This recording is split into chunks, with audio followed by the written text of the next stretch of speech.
Hello बच्चों, Manoj Gupta academy में आपका स्वागत है। इस चैनल को सब्सक्राइब कीजिए, लाइक कीजिए और अपने फ्रेंड्स के साथ शेयर कीजिए।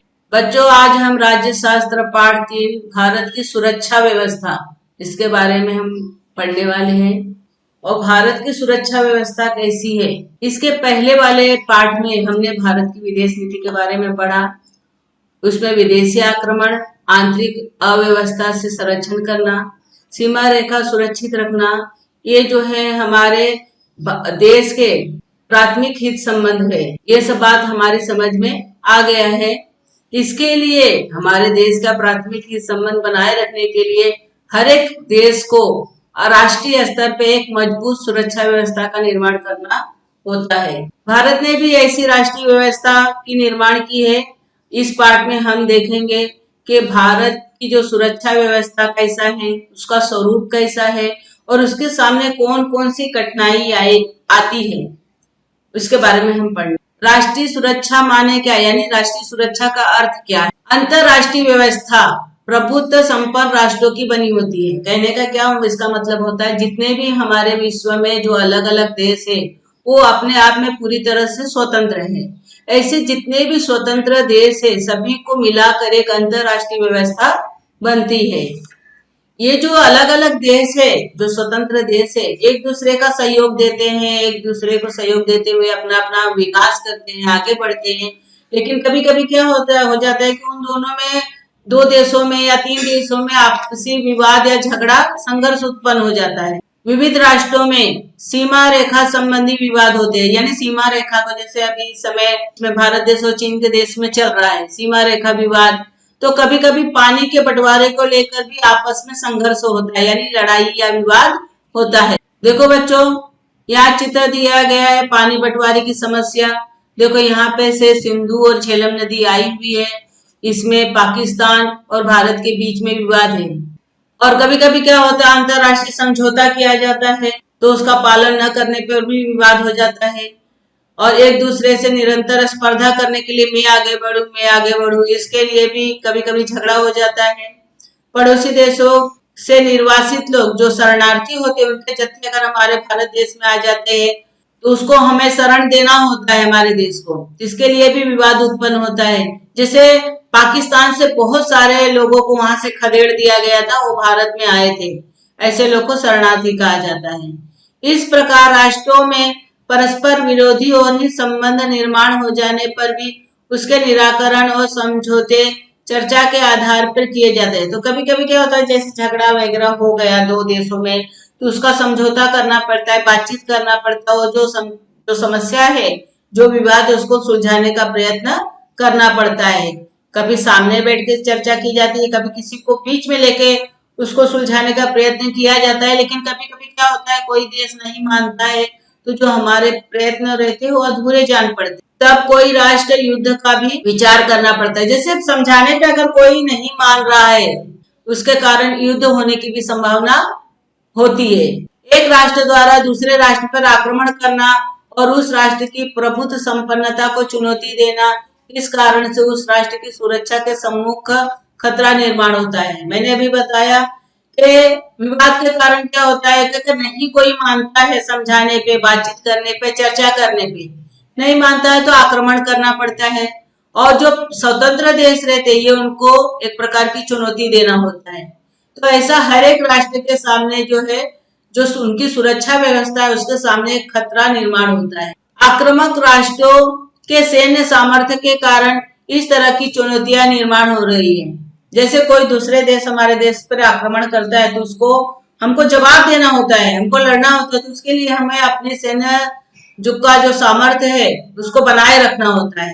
किसी भी परिस्थिति में राष्ट्र की प्रभुत्व संपन्नता और अस्तित्व की रक्षा करना यह शासन का प्रथम कर्तव्य और जिम्मेदारी होने से राज्य को अपनी सुरक्षा व्यवस्था कायम, तत्पर और अद्यतन रखनी पड़ती है। इसे राष्ट्रीय सुरक्षा कहते हैं। कभी कभी क्या होता है कि कोई भी देश है, अगर वो हमारे देश पर आक्रमण करता है तो वो हमारी जिम्मेदारी बनती है, सरकार की जिम्मेदारी बनती है कि वो अपनी सुरक्षा व्यवस्था को तत्पर रखे, तैयार रखे। किसी भी वक्त वो हमारे देश पर आक्रमण कर सकती है। ऐसे नहीं है कि उनको बुलाने में समय लगे, तुरंत हमको उसका जवाब देना पड़ता है। और इस तरह का जो व्यवस्था है उसको हम राष्ट्रीय सुरक्षा व्यवस्था कहते हैं। राष्ट्रीय सुरक्षा व्यवस्था को संरक्षित रखने के उपाय सबसे पहला यहाँ दिया गया है। राष्ट्र की सुरक्षा का संबंध भौगोलिकता के साथ जोड़ा गया है। भौगोलिक दृष्टि से अधिक निकट वाले राष्ट्र की ओर राष्ट्रीय सुरक्षा का खतरा निर्माण होने की संभावना रहती है। हमारी सीमा रेखाओं पर मंडराने वाला खतरा कौन सा है और किसकी ओर से है, यह पहचानना महत्वपूर्ण है। उदाहरण के लिए हमारा भारत देश और पाकिस्तान का जो बॉर्डर है, देखा जाए तो पाकिस्तान और चीन ये हमारे क्या है, पड़ोसी देश है। और दूसरे देश की अपेक्षा इनसे हमारे देश में जो खतरा है सुरक्षा व्यवस्था को ज्यादा है, तो उसकी ज्यादा संभावना रहती है। जो सीमा रेखाओं पर मंडराने वाला खतरा कौन सा है, कौन देश हमारे सीमा के अंदर घुस रहा है, तो ये किसकी ओर से यह पहचानना महत्वपूर्ण है। दूसरा, इस खतरे को दूर रखना हो तो इसके लिए राष्ट्र को अपनी सैन्य शक्ति बढ़ानी पड़ती है। हमारे जो देश की सैन्य शक्ति है उसको बढ़ाना, ज्यादा सेना का निर्माण करना होता है। आधुनिक तकनीकी ज्ञान स्वीकार करते हुए खतरे के संबंध में अनुमान लगाना, शस्त्रास्त्रों का निर्माण करना, रक्षा दल का आधुनिकीकरण तथा उससे अद्यतन रखना आदि मार्गों का अवलंबन किया जाता है। तीसरा है युद्ध के मार्ग से संघर्ष का निराकरण करना, युद्ध करके जो हमारे बीच में झगड़ा विवाद है उसको खत्म करना।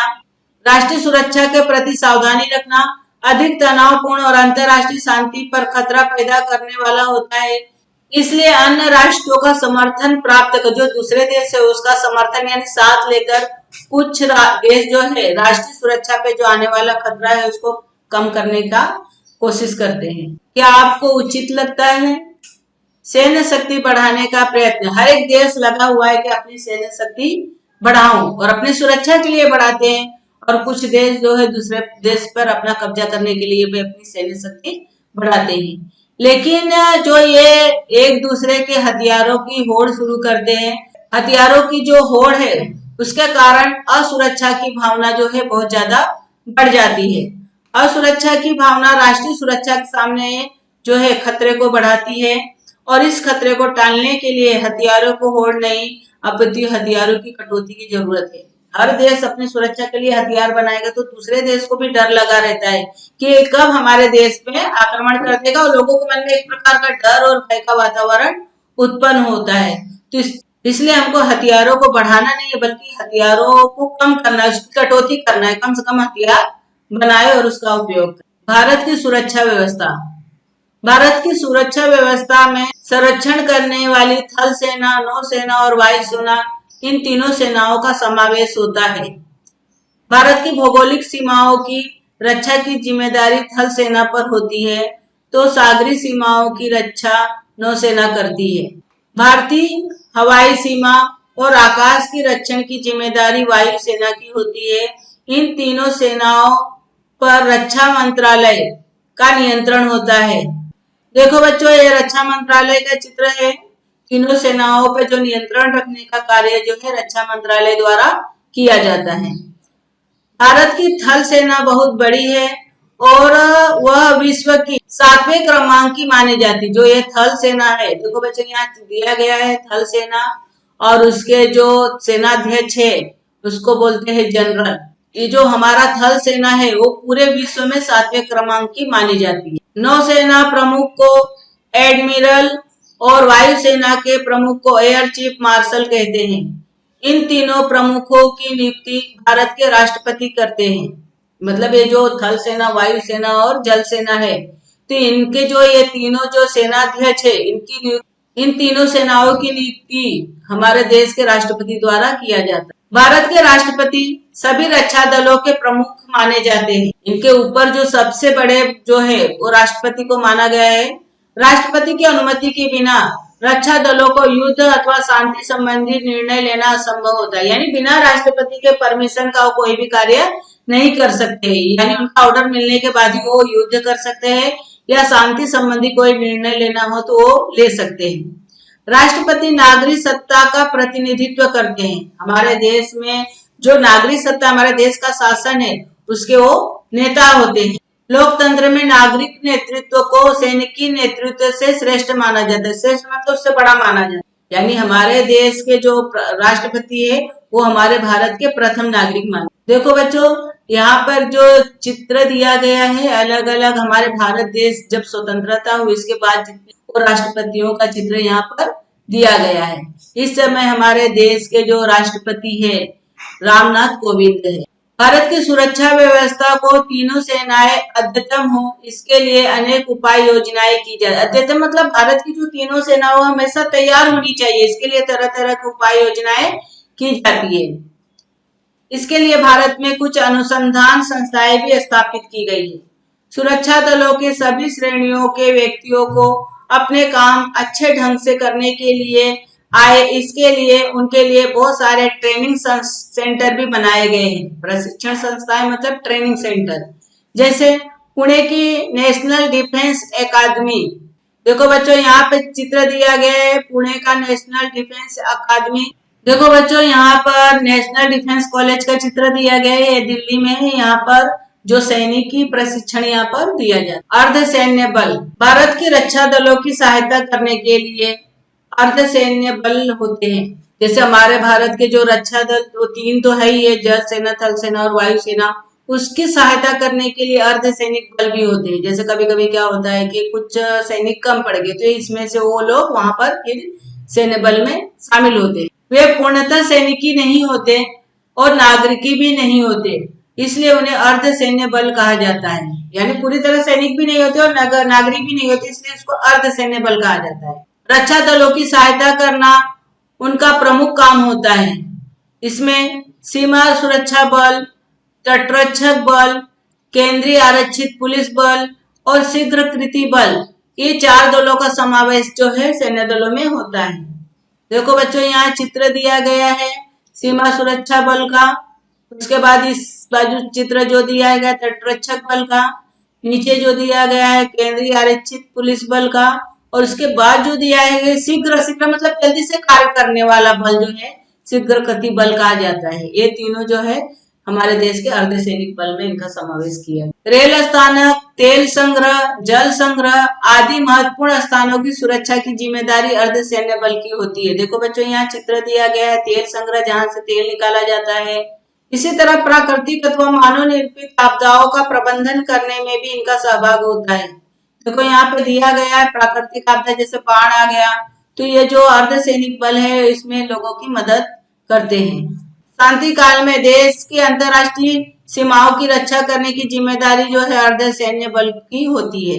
सीमा के समीप के क्षेत्रों में रहने वाले नागरिकों के मन में सुरक्षा की भावना का निर्माण करना, तस्करी की रोकथाम करना, तस्करी का मतलब क्या होता है स्मगलिंग करना, और सीमा पर गश्त लगाना। देखो बच्चों यहाँ चित्र दिया गया है, यहाँ पे सीमा पे गश्त लगाया जा रहा है बॉर्डर पे, और यहाँ पर देखो जो स्मगलिंग करने वाले हैं उनको पकड़ा गया है। बहुत सारा स्मगलिंग का माल जब्त हुआ है।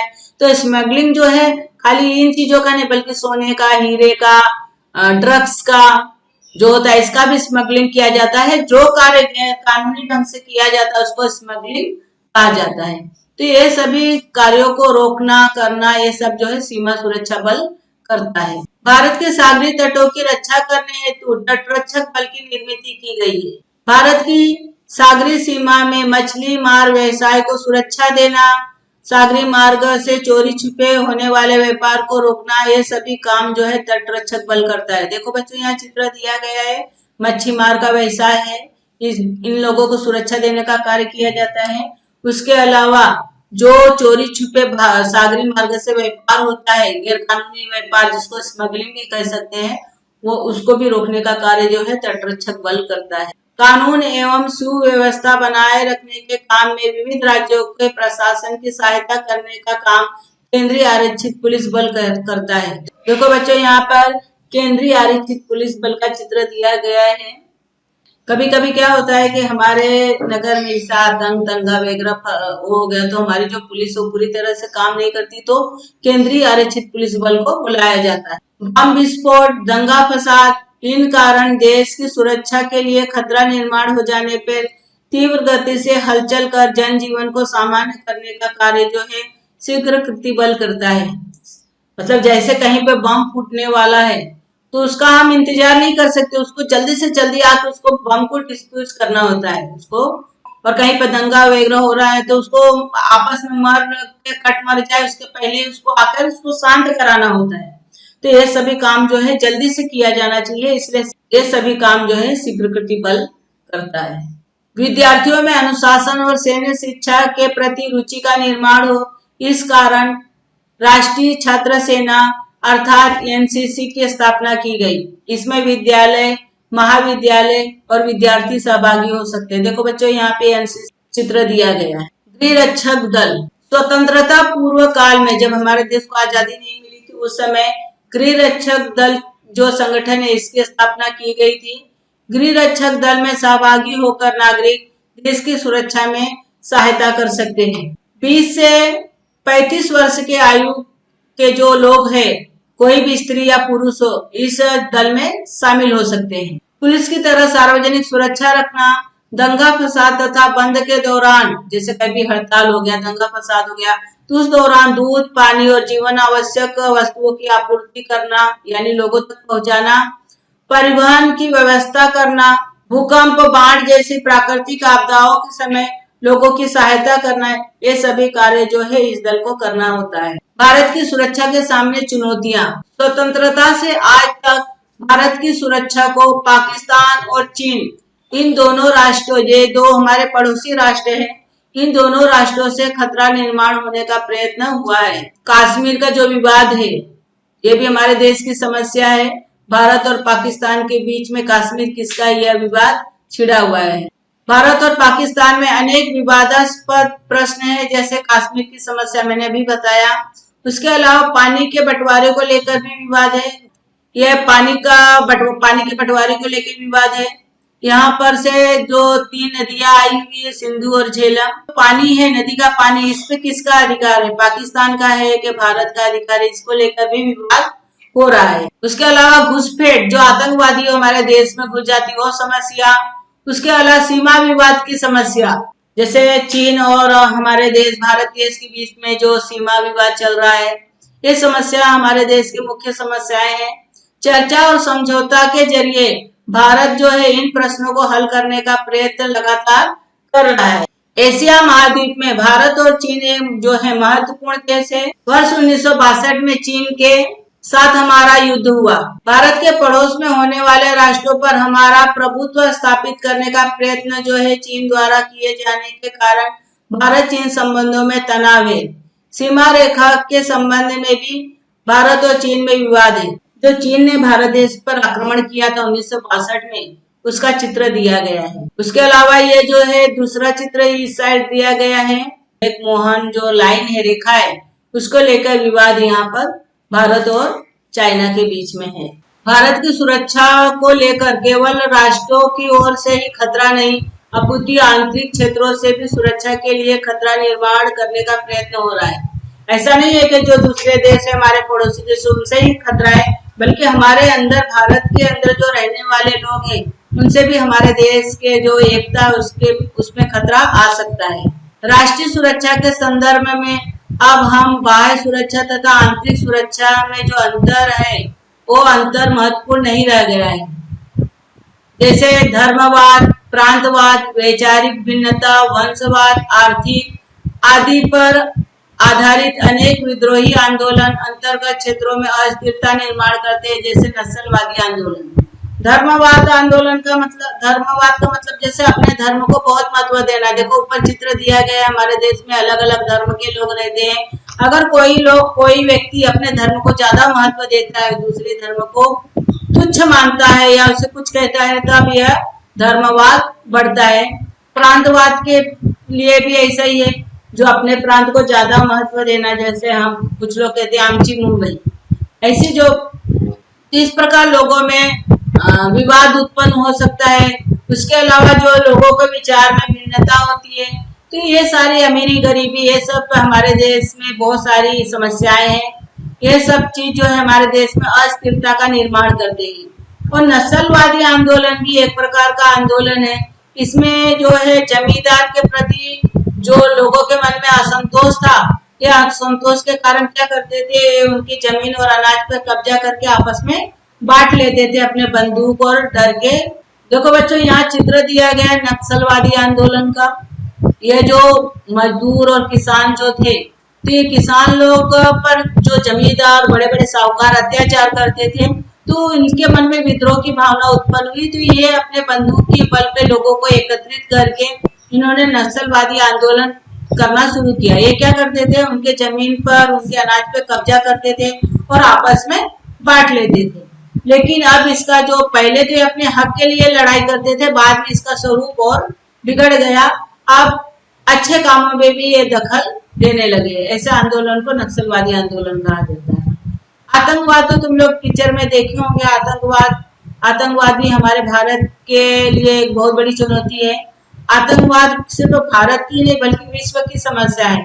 इसलिए आतंकवाद नष्ट हो, इसके लिए भारत लगातार प्रयत्न कर रहा है।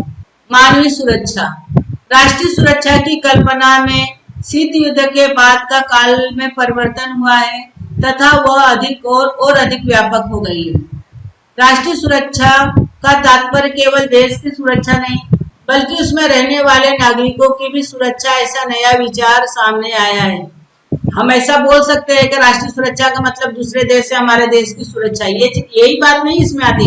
इसमें ये भी बात आती है कि हमारे देश में जो नागरिक रहते हैं उनका भी सुरक्षा होना चाहिए, जैसे बीमारियों से सुरक्षा, लोगों का जो दंगा फसाद से सुरक्षा और कोई आपदा आ गई उससे सुरक्षा, इन पर भी विचार किया गया है। क्योंकि देश में सुरक्षा के अंततः नागरिकों के लिए होती है, इसलिए नागरिकों को केंद्र स्थान में रखे, यानी उनको प्राथमिकता देके सुरक्षा को नए सिरे से विचार करना जो है मानवीय सुरक्षा होता है।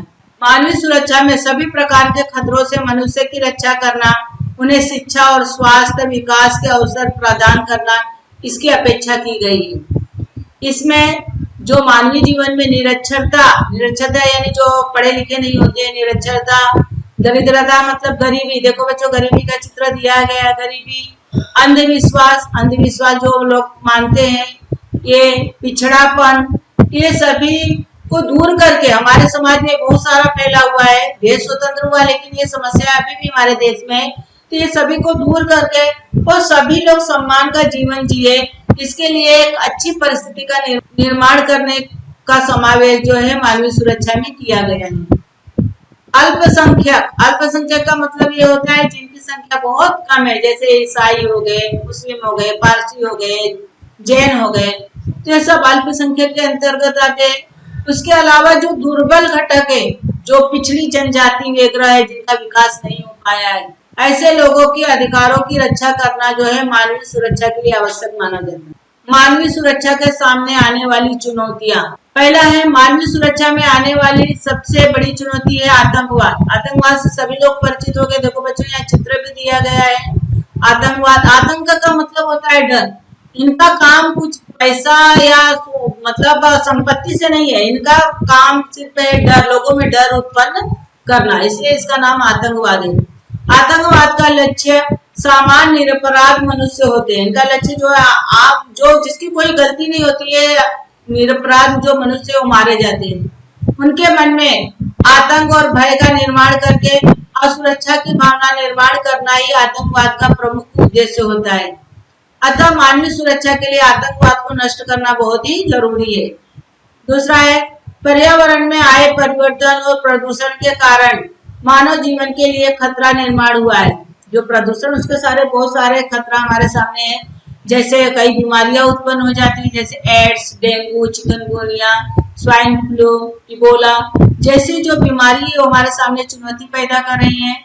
ऐसे रोगों से मानव की रक्षा भी मानवीय सुरक्षा का घटक माना जाता है। भारत की सुरक्षा व्यवस्था के स्वरूप का अध्ययन हमने इस अध्याय में किया। राष्ट्रीय सुरक्षा से मानवीय सुरक्षा, ऐसा सुरक्षा संबंधी कल्पना में जो परिवर्तन हुआ उसके बारे में भी हमने इस पाठ में पढ़ा और समझा। अगले पाठ में हम पढ़ेंगे संयुक्त राष्ट्र संघ और अंतरराष्ट्रीय संगठन, इस सभी के बारे में हम पढ़ने वाले हैं। मानवीय सुरक्षा के लिए कौन सी उपाय योजना करता है, इसके बारे में हम समझेंगे।